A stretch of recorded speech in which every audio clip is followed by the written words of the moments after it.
por lo cual Dios también lo exaltó hasta lo sumo y le confirió el nombre que es sobre todo nombre, para que en el nombre de Jesús se doble toda rodilla de los que están en el cielo y en la tierra y debajo de la tierra, y toda lengua confiese que Jesucristo es Señor, para gloria de Dios Padre.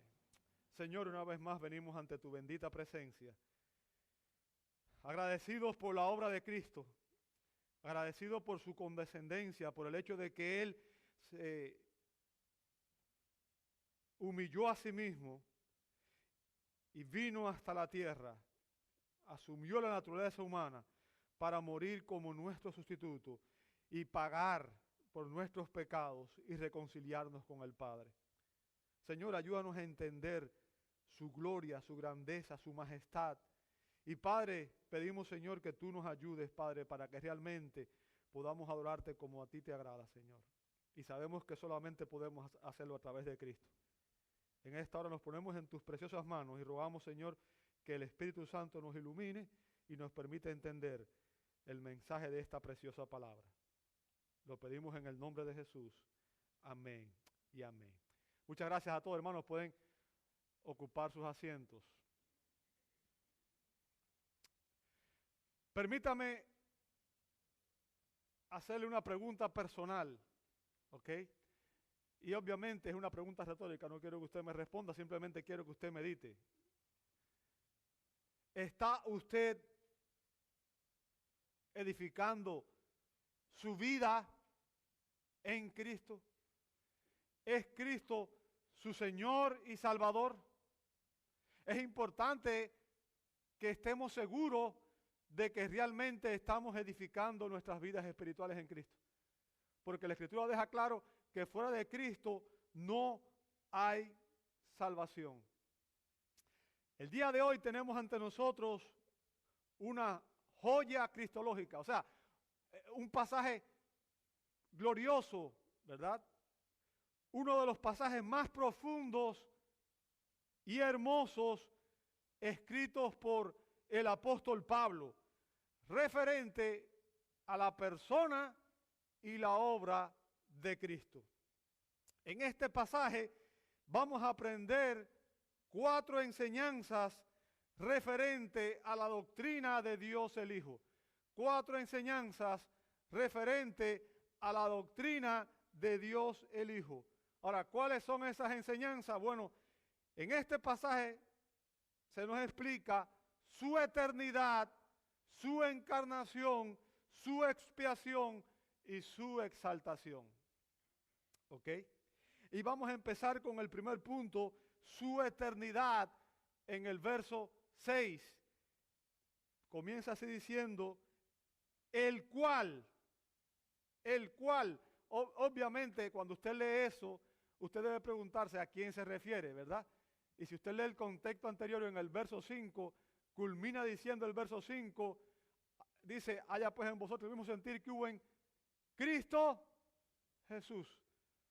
Y después dice, el cual, o sea, ese el cual se refiere a quién, a Cristo Jesús. ¿Ok?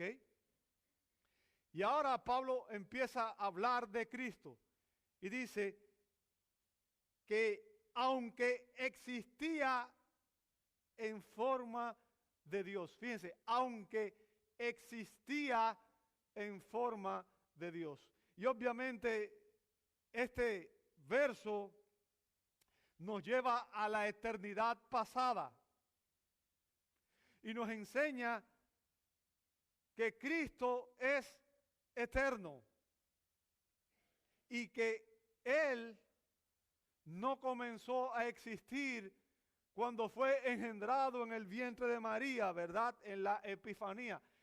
Cristo no empezó a existir el día en que fue engendrado en el vientre de María. ¿Sabe? Usted empezó a existir el día que fue engendrado en el vientre de su madre. Yo empecé a existir el día que fui engendrado en el vientre de mi madre. Pero Cristo existía antes de la creación. Cristo es eterno, Él no tiene principio. ¿Ok? Y esa es una distinción importante entre Él y nosotros.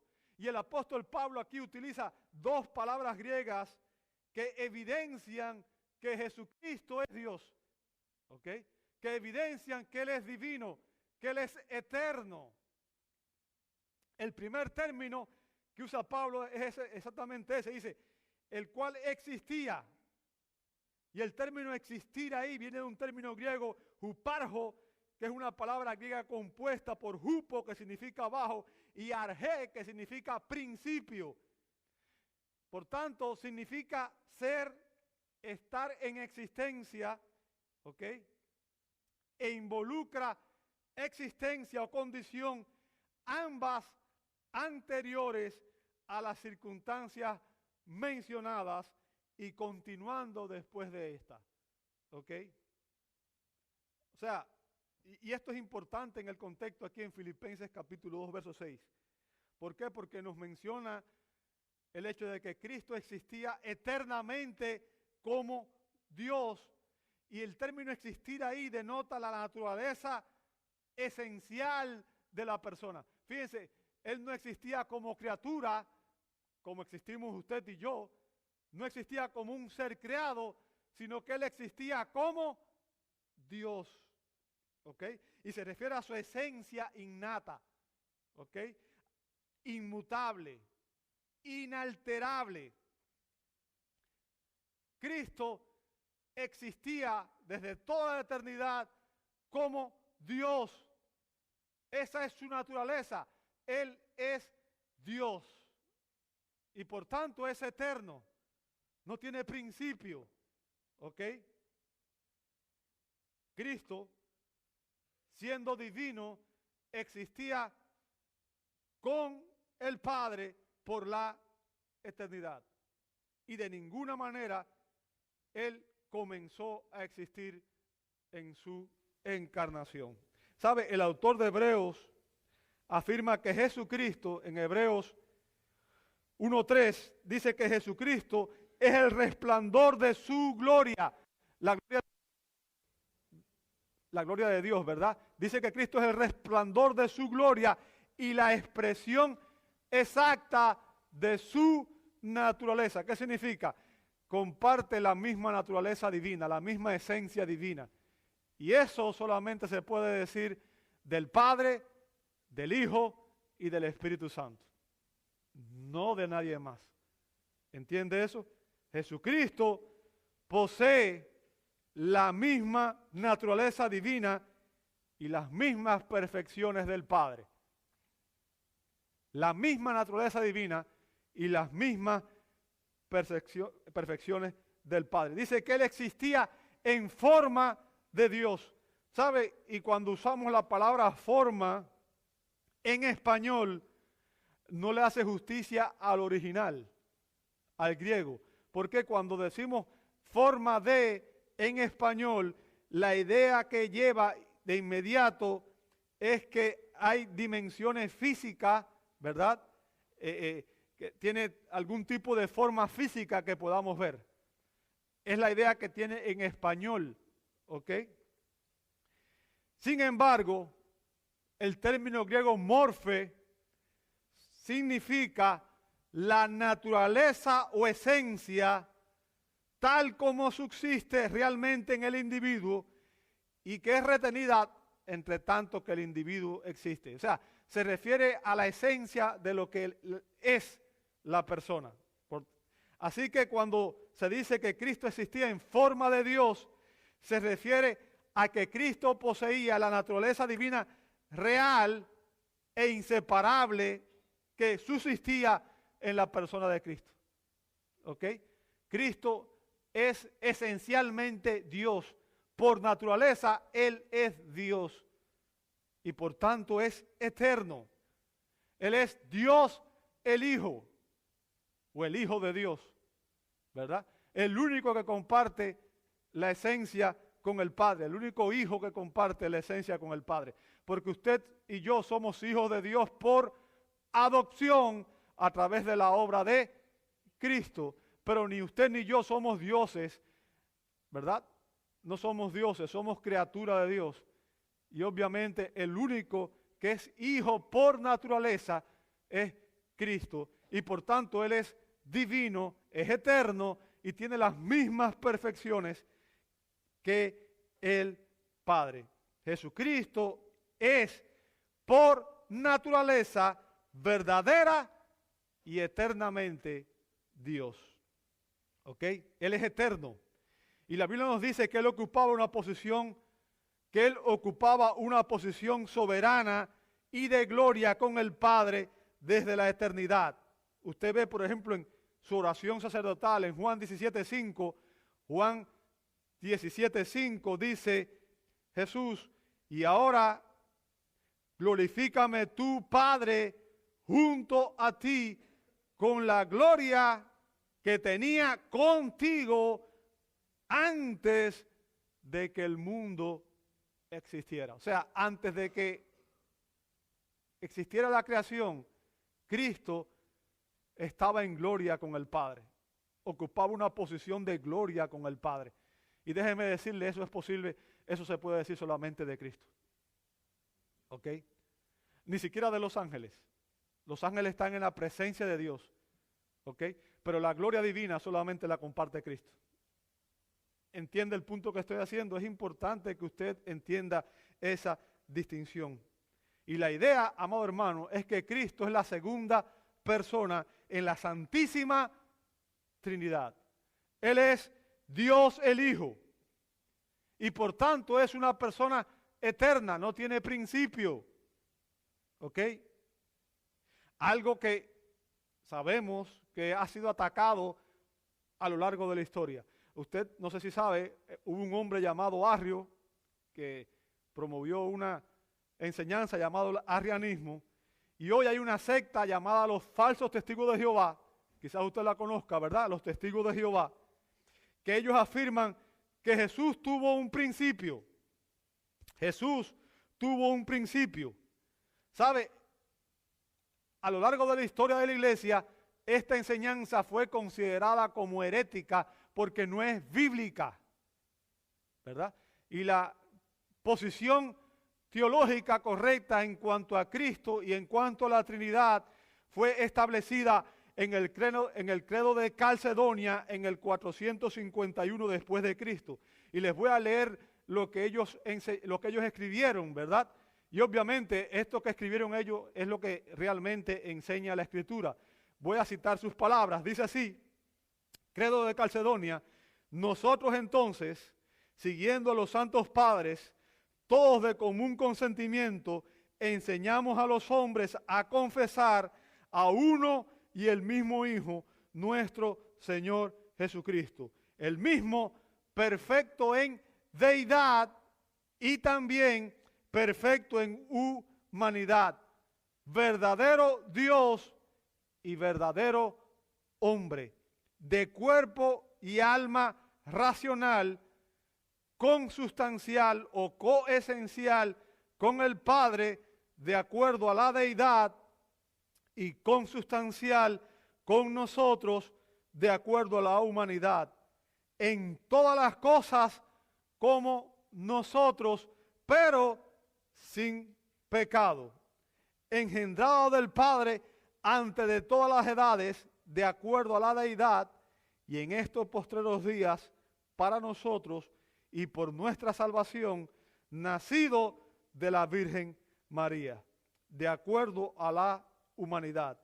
Uno y el mismo, Cristo, Hijo, Señor, unigénito, para ser reconocido en dos naturalezas inconfundibles, incambiables, indivisibles, inseparables. Por ningún medio la distinción de naturalezas desaparece por la unión, más bien es preservada la propiedad de cada naturaleza, y concurrentes en una persona y una sustancia, no partida ni dividida en dos personas, sino uno y el mismo Hijo y unigénito, Dios, la palabra, el Señor Jesucristo, como los profetas desde el principio lo han declarado con respecto a Él, y como el Señor Jesucristo mismo nos lo ha enseñado, y el credo de los santos padres que nos ha sido dado. O sea, ahí está una definición de la doctrina de lo que es la Trinidad y también de lo que es la doctrina cristológica, ¿verdad? De quién es Cristo. Y se enseña que Cristo es el Hijo eterno del eterno Padre. Es una persona que tiene dos naturalezas, divina y humana. Él es el Dios hombre.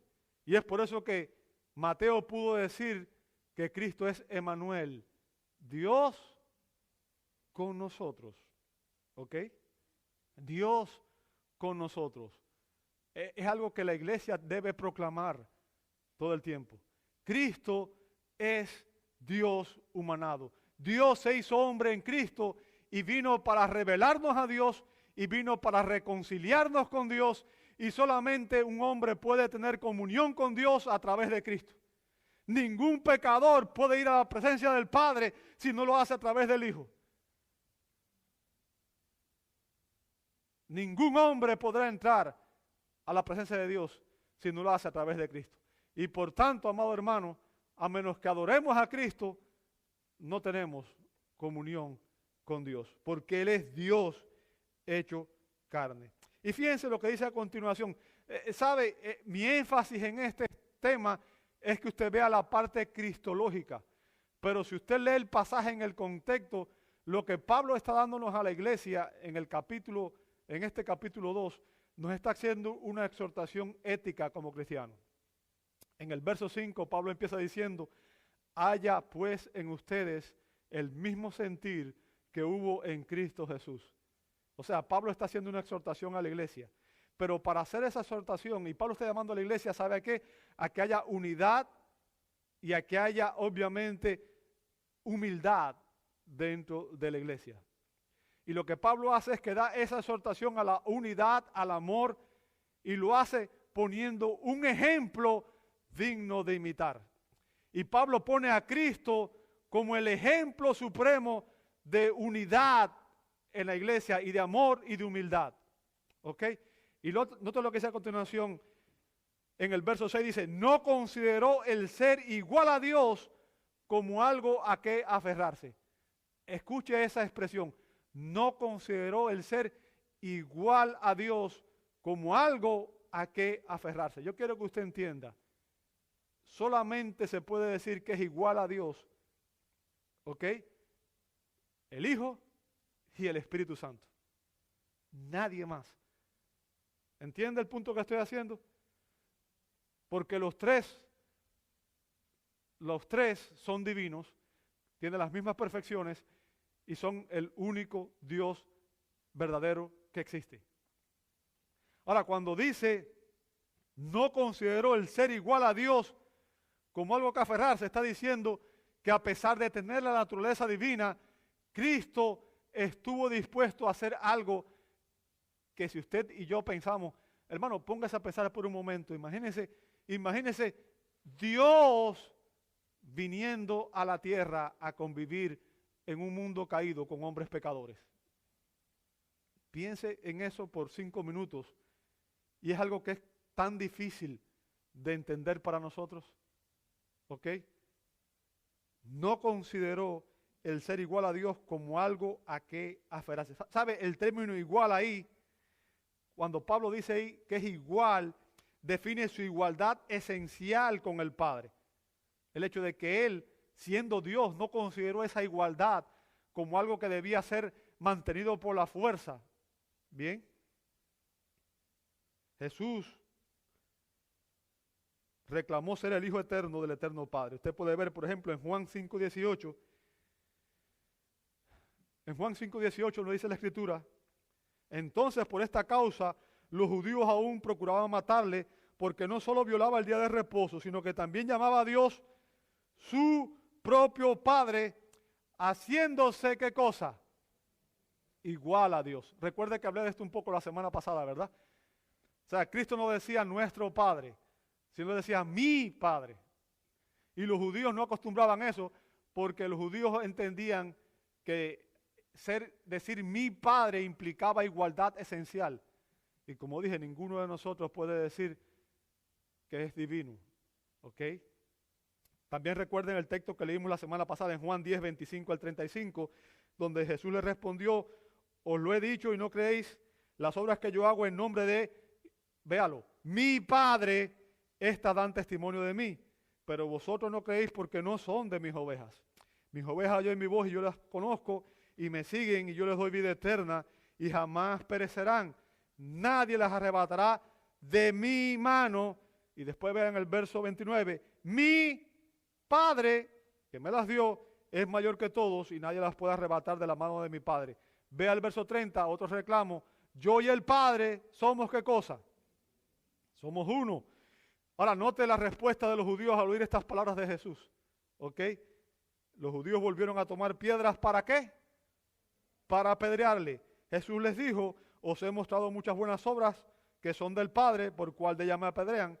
Verso 33, los judíos le contestaron, no te apedreamos por ninguna buena obra, sino por blasfemia y porque tú, siendo hombre, te haces Dios. En otras palabras, Jesús decía, yo soy divino. Estaba haciendo un reclamo de ser el Hijo de Dios, el Hijo eterno del Eterno Padre. ¿Entiende el punto? ¿Ok? Al decir mi Padre, Jesús estaba reclamando que Dios era por naturaleza su propio Padre. Y de una manera peculiar, singular y diferente. O sea, implica que Él comparte la misma esencia divina, la misma naturaleza divina. Y estaba reclamando ser divino, estaba reclamando ser Dios. Los judíos lo entendieron. Y por eso intentaron apedrearle.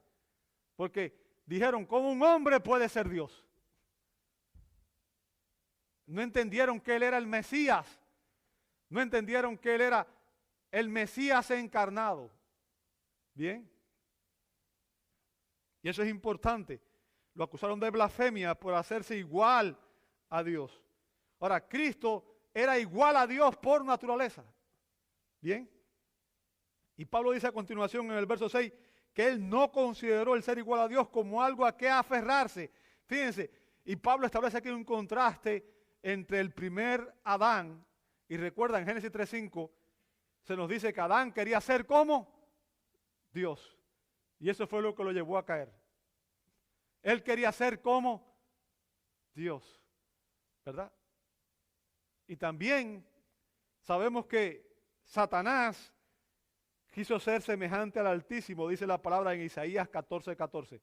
Quiso ocupar el lugar de Dios. O sea, ni Adán ni Satanás podían tener la naturaleza de Dios. No eran divinos por naturaleza. Ambos eran criaturas. Uno era un ángel, el otro era un hombre. Ambos criaturas, ¿verdad? Pero ambos querían ser como Dios. Pero querían usurpar el lugar de Dios. Sin embargo, Cristo, siendo igual a Dios, a diferencia de Adán y a diferencia de Satanás, simplemente estuvo dispuesto a renunciar a su posición de gloria y humillarse a sí mismo.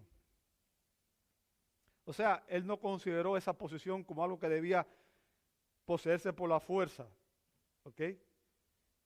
Y a pesar de ser igual al Padre, el Hijo voluntariamente rindió el ejercicio independiente de sus atributos divinos y estuvo dispuesto a condescender de su posición de gloria y venir a la tierra en su encarnación. Y es lo que vamos a ver ahora. O sea, Dios se hizo hombre, Dios se encarnó, Dios se humilló al encarnarse, ¿verdad? Verso 7 dice, sino que se despojó a sí mismo. ¿Sabe? El verbo, ahí cuando Pablo dice se despojó, viene de un término griego que no en griego, que significa vaciarse, despojarse uno mismo de su posición. Ahora, hay varias cosas que quiero llamar la atención aquí en este texto, ¿verdad? En primer lugar, que cualquier cosa que el autodespojo significara fue un acto voluntario. Fíjense que él dice, se despojó él mismo. Lo hizo él. Nadie lo despojó. Él solo. ¿Entiende el punto? Eso es importante. Fue un acto voluntario de Dios el Hijo. Ahora, algunos afirman que esto significa que Cristo se vació y renunció a su divinidad. Y que cuando Él vino a la tierra, Él vino como un simple hombre. Ahora, déjeme decirle, le voy a decir exactamente lo que esta enseñanza es. Se lo voy a decir en una sola palabra. Eso es una herejía. ¿Escuchó lo que dije? No es un error teológico, es una herejía. ¿Ok? Si Cristo no era divino, sencillamente no tiene valor nada de lo que Él hizo. Y Dios no puede dejar de ser Dios. ¿Ok? Entonces, la pregunta es: ¿de qué se despojó Cristo? ¿Ok? ¿De qué se despojó Cristo? Bueno, Jesús, de forma voluntaria y en su humillación, o sea, durante su ministerio terrenal, renunció a sus privilegios en varias áreas. En primer lugar, Jesús renunció al ejercicio pleno de sus atributos divinos. O sea, mientras estuvo en la tierra, Jesús nunca usó sus atributos divinos en beneficio personal. ¿Entiende eso? Le voy a poner un ejemplo. Cuando el diablo lo tentó en el desierto después de 40 días con hambre, ¿qué le dijo el diablo? Si tú eres el Hijo de Dios, convierte estas piedras en pan. Ahora la pregunta es: ¿Jesús podía haberlo hecho? No multiplicó los panes y los peces y dio comida a 5,000 y comida... No fue capaz de calmar la tormenta y detener los vientos y el mar. Sí. ¿Por qué no lo hizo entonces? Porque Él vino y durante su ministerio terrenal, Él nunca usó sus atributos divinos en beneficio propio. Nunca usó sus atributos divinos en beneficio propio, ¿verdad? Sino que actuó como actúa un hombre. ¿Me sigue hasta ahí? Es importante que entendamos eso. Él renunció al ejercicio pleno de sus atributos divinos. No significa que no los tuviera, simplemente no los empleó. ¿Ok? Y al ejercicio independiente de su voluntad. Cuando Cristo estuvo en la tierra, Él renunció al ejercicio independiente de su voluntad y Él vino con un solo propósito. Y Él lo dijo claro: Él había venido a hacer la voluntad del Padre. Juan 6:38 deja eso sumamente claro. Jesús dijo: porque he descendido del cielo no para hacer mi voluntad, sino la voluntad del que me envió. O sea, Jesús dejó claro que durante su ministerio, en su humillación, Él renunció al ejercicio independiente de su voluntad. Él vino a hacer la voluntad del Padre. ¿Ok? Su propósito era glorificar al Padre en todo. Bien. Ahora, además de eso, Jesús no hizo uso de sus atributos divinos, obviamente, y actuó en el poder y bajo la dirección del Espíritu Santo. Fíjense, las obras que Él hacía, bien, las hacía en el poder del Espíritu Santo. Mateo 12:28 dice: pero si yo, por el Espíritu de Dios, echo fuera a los demonios, ciertamente ha llegado a vosotros el reino de Dios. Bien. Y eso no significa, como digo, que Cristo no tuviera sus atributos, simplemente Él no los empleó. Porque el objetivo, y lo que quiero que usted entienda, Cristo se identificó con nosotros en su humillación para que nosotros pudiéramos ver en Él cómo debe vivir un cristiano. Bien, y Él usó los mismos elementos que tenemos nosotros. Usó la palabra de Dios y obviamente obró en el poder del Espíritu. Y esos dos elementos usted lo tiene. Usted tiene la palabra de Dios y si usted es cristiano, el Espíritu de Dios está en usted. ¿Ok? Ahora, en este pasaje, Pablo declara que Dios el Hijo se encarnó, ¿ok? Se encarnó, como mismo testifican varios pasajes. ¿Bien? Y vamos a ver eso, obviamente. Dice el verso 7, tomando forma de siervo. ¿Lo veis conmigo? Verso 7. O sea, ahí se nos enseña que Dios el Hijo abandonó su posición de gloria y aceptó el lugar de un esclavo. ¿Sabe? La encarnación fue el medio por el cual Él asumió una humanidad completa y perfecta. Dios se hizo hombre. Recuerda lo que dijo Juan. Juan empezó su evangelio diciendo, en el principio existía el verbo. Fíjense, ¿el principio de qué? Juan 1.1 es paralelo con Génesis 1.1. Juan 1.1 es paralelo con Génesis 1.1. Génesis 1.1 dice, en el principio creó Dios los cielos y la tierra. Entonces, ¿en el principio de qué? El principio de la creación.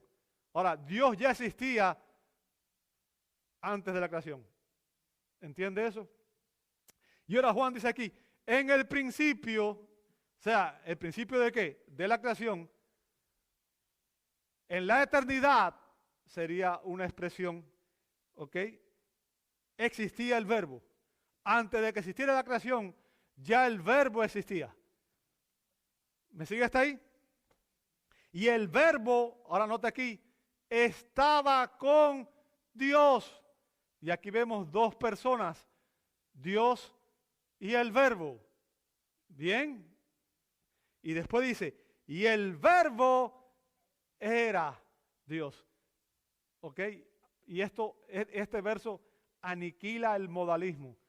El hecho de que Dios es una sola persona que se presenta de diferentes modos, porque aquí está diciendo exactamente que estaban el verbo y Dios y el Padre estaban juntos desde el principio. ¿Me sigue hasta ahí? ¿Ok? Ahora después dice en el verso 14, Juan 1.14, y el verbo se hizo carne y habitó entre nosotros y vimos su gloria, gloria como el unigénito del Padre, lleno de gracia y de verdad. O sea, la Biblia enseña que Dios se humanó en Cristo y que desde su encarnación Jesucristo se convirtió, escuche bien, en el Dios hombre. ¿Me siguió hasta ahí? En el Dios hombre. O sea, Jesús no es un líder simple, no es un simple líder. Jesús no es solamente un profeta. Fue un profeta, pero Él es Dios humanado. Jesús fue un maestro, pero Él es Dios humanado. Jesús fue un líder, pero Él es Dios humanado. O sea, no podemos decir Jesús fue simplemente un maestro, un profeta. No, hay que decir Jesús es Dios. ¿Ok? Jesús es Dios. Él es verdadero Dios. Y en su encarnación se convirtió en un verdadero hombre, en una persona con dos naturalezas. Y como leímos ahorita en el Credo de Calcedonia, eso no significa que su humanidad se convirtió en divina o que su divinidad se convirtió en humana. No, Cristo es una persona que posee dos naturalezas, la divina y la humana. ¿Ok? Ahora, eso ocurrió en la concepción y va a ser así por el resto de la eternidad.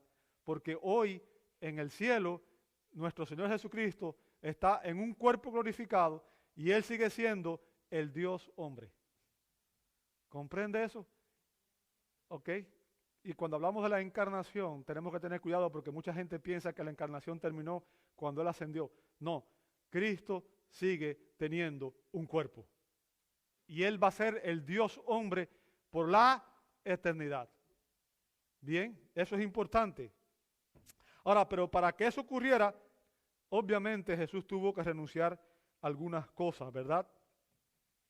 Dios el Hijo, la segunda persona de la Trinidad, asumió un espíritu y un alma y un cuerpo humanos y se convirtió en el Dios hombre. Fíjense, dice Pablo que Él asumió la forma de siervo, ¿sabe? Y el término griego que usa ahí, doulos, significa forma de esclavo.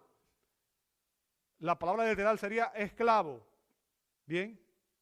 Durante su humillación, Jesús asumió los atributos y las características propias de un hombre y actuó como esclavo.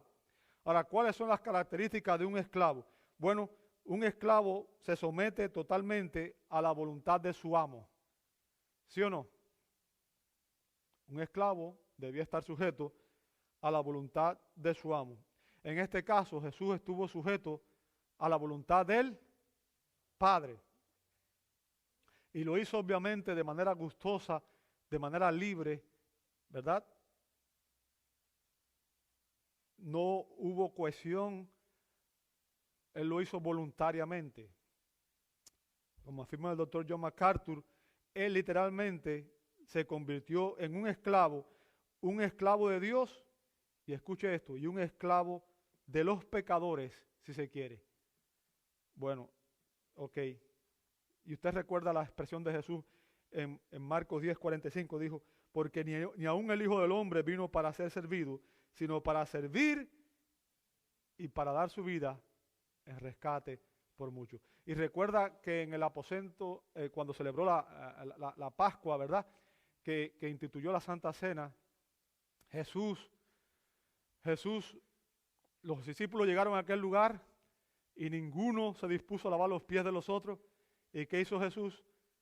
Tomó un lebrillo, tomó una vasija con agua y lavó los pies de los discípulos. ¿Sabe quién hacía ese trabajo? El esclavo más humilde. El esclavo más humilde. En otras palabras, Jesús nos está dando un ejemplo. Recuerde que les vuelvo a decir otra vez, en este pasaje Pablo nos está dando a nosotros una exhortación que tiene que ver con nuestra conducta como cristianos. Pablo dice, haya pues en ustedes el mismo sentir que hubo en Cristo Jesús. Y recuerde, si Cristo dijo, yo soy el Rey, el Mesías, Dios, y me humillé, descendí y he venido a servir. ¿Sabe? A nosotros nos gusta que nos sirvan. Pero como cristianos tenemos que entender que el llamado que Dios nos hace es a servir a los demás y a poner a los demás por encima de nosotros mismos. Cristo es nuestro ejemplo. Cristo es nuestro ejemplo. ¿Ok? Juan 13:4 dice, se levantó de la cena y se quitó el manto y tomando una toalla se la ciñó, luego echó agua en una vasija y comenzó a lavar los pies de los discípulos y a secárselos con la toalla que tenía. Como dije, esta es la tarea más simple que hacía el esclavo de más baja condición. ¿Y por qué Cristo haría algo como esto? Nos está dando un ejemplo de cómo debemos actuar los creyentes. Ahora, ¿de qué otra manera se sometió Cristo? Bueno, sabemos que Cristo abandonó su posición soberana y de gloria, ¿verdad? Para hacerse semejante a los hombres. Literalmente, Él asumió una naturaleza humana. ¿Sabe? Y el término semejante ahí significa lo mismo. O sea, significa que Él poseía entonces una humanidad completa y verdadera, ¿verdad? Él era un verdadero hombre. Y este es el misterio de la encarnación.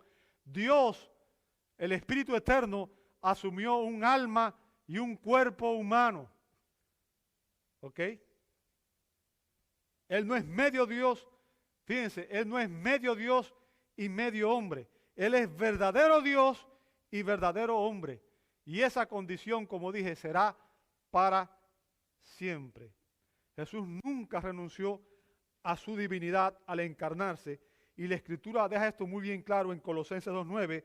Colosenses 2:9 dice el apóstol Pablo, porque toda la plenitud de la deidad reside corporalmente en Él. ¿Se da cuenta? O sea, es evidente que Él era verdaderamente divino y verdaderamente humano. ¿Ok? Cristo es Dios eterno que se encarnó. Ahora, la encarnación era el único medio por el cual Él podía venir a expiar nuestros pecados. Verso 8, y wow, qué rápido se va el tiempo los domingos. Dice el verso 8, llegándose en la forma de hombre, se humilló a sí mismo, haciéndose obediente hasta la muerte y muerte de cruz. Ahora la pregunta es, ¿para qué fue que Cristo se hizo hombre? ¿Por qué fue que Él vino a la tierra? ¿Ok? ¿Cuál fue su propósito? ¿Sabe? Jesús definió su misión en Lucas 19:10. Lucas 19:10 Jesús deja claro por qué Él se encarnó, por qué Él se hizo hombre. Dice Lucas 19:10, porque el Hijo del Hombre ha venido a buscar y a salvar lo que se había perdido. ¿Y quiénes se habían perdido? ¿Sabe? Todos nosotros. Todos nosotros.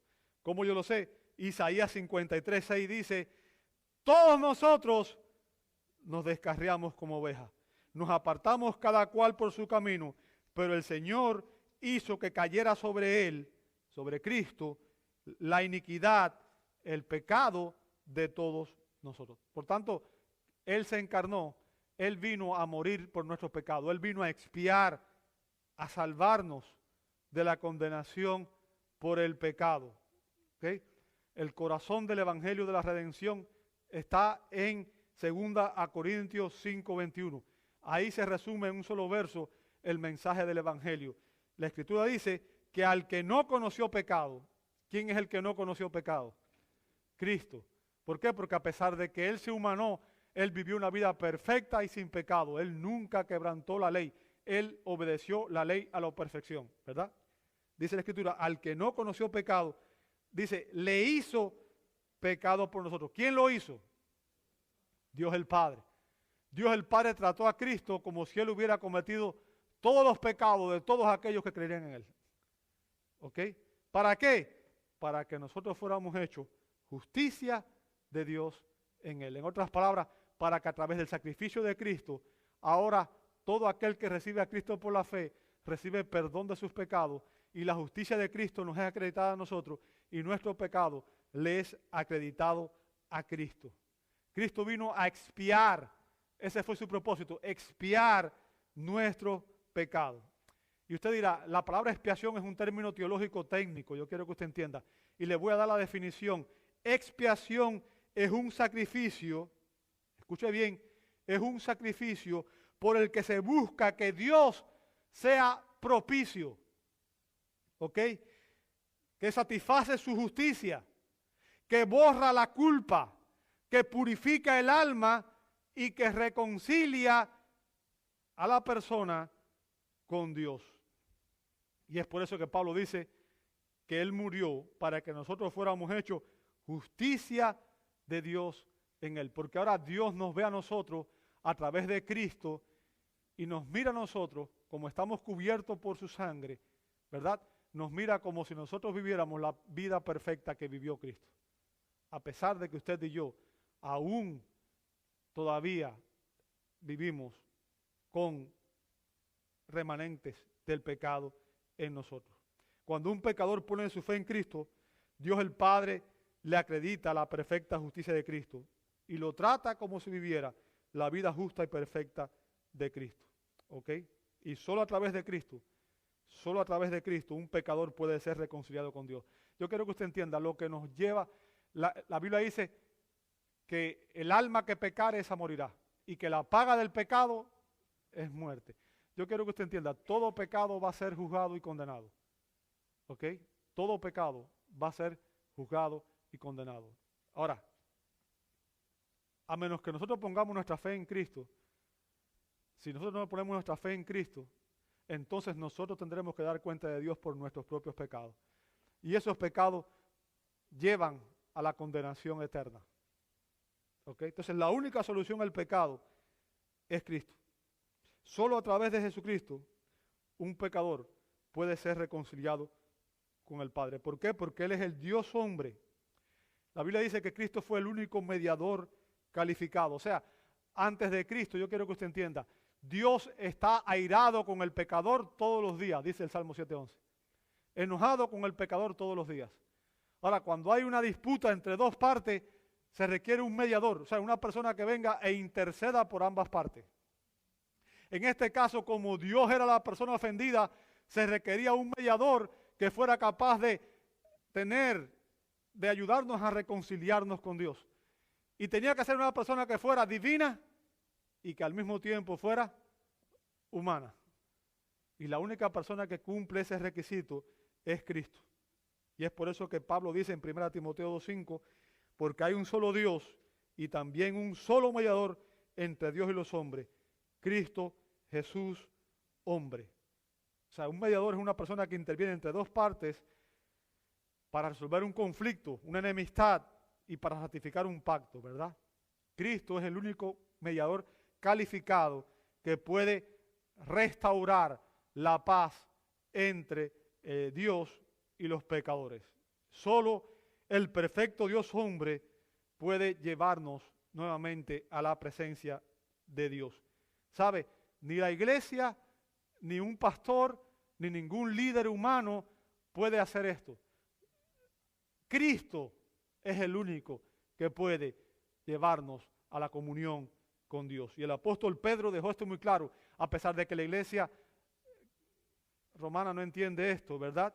Pedro dejó muy claro que un pecador solo puede encontrar salvación en la obra expiatoria de Cristo. En Hechos 4:12 dice, y en ningún otro hay salvación, porque no hay otro nombre bajo el cielo dado a los hombres en el cual podamos ser salvos. Por tanto, si usted quiere ser salvo, hay un solo lugar al que debe recurrir, y es a los pies de la cruz de Cristo, ¿verdad? Ir a Cristo, arrepentirse de sus pecados y recibir a Cristo por la fe, porque Jesús vino para salvarnos y reconciliarnos con el Padre.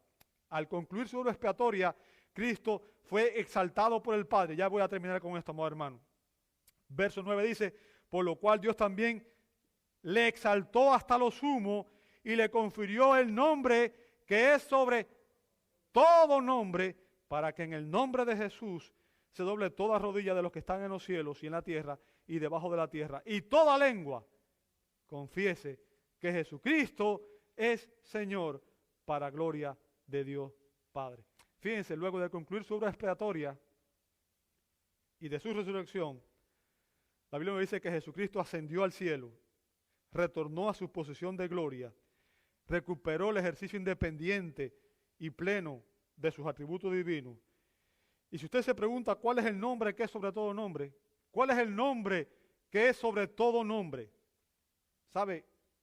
El nombre que es sobre todo nombre es el nombre de Señor. Señor. Jesucristo es el Señor. Y es por eso que Él es digno de ser adorado, alabado, exaltado por nosotros. ¿Por qué? Porque Él es Señor. Señor. ¿Entiende eso? Él es Señor. Él es Dios. Él es el que nos reconcilió con Dios. Jesucristo es el Señor. Y déjeme decirle, el Señor y el juez de todos. Escuche lo que dijo Pedro en Hechos 10, 42 al 43.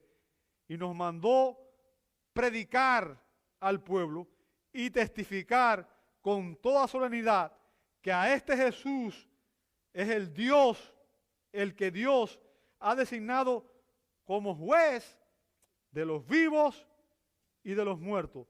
De esto dan testimonio todos los profetas, de que por su nombre todo el que cree en Él recibe el perdón de los pecados. Fíjense, la Biblia promete vida eterna a todo aquel que se arrepiente de sus pecados y recibe a Jesucristo como Salvador y Señor por la fe.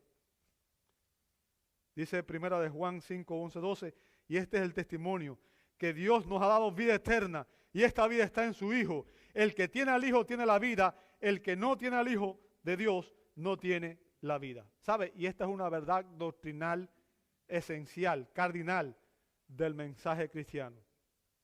Jesucristo vino a reconciliarnos con Dios y a darnos vida eterna. Y no hay salvación posible para aquellos que rechazan a Cristo. Juan dejó muy claro esto. Juan 3:18 dice, el que cree en el Hijo no es condenado, pero el que no cree ya ha sido condenado porque no ha creído en el nombre del unigénito Hijo de Dios. Ahora, el punto, amado hermano, es que, escuche bien lo que voy a decir.